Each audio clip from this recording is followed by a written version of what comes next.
Welcome to the Slop Temple. We pray this video helps. You start by preparing the essentials. Make sure your iPhone is updated and signed into your Apple ID so Siri can sync preferences. Once ready, open Settings and tap Siri and search. This is where you enable core controls.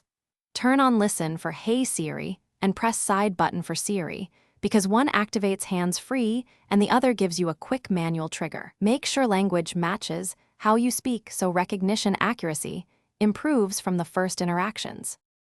Now configure options so Siri behaves the way you need.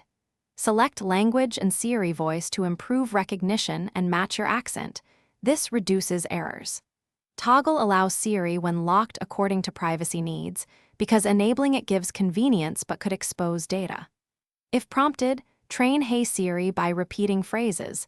This voice match helps reduce false triggers. Also review app suggestions and listen for Hey Siri sensitivity to balance responsiveness versus. Finish by testing and troubleshooting.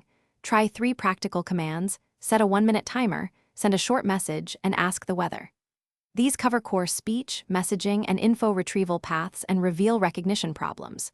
If Siri misunderstands, return to Settings, right arrow Siri and search to tweak language, voice, or toggle allow Siri when locked.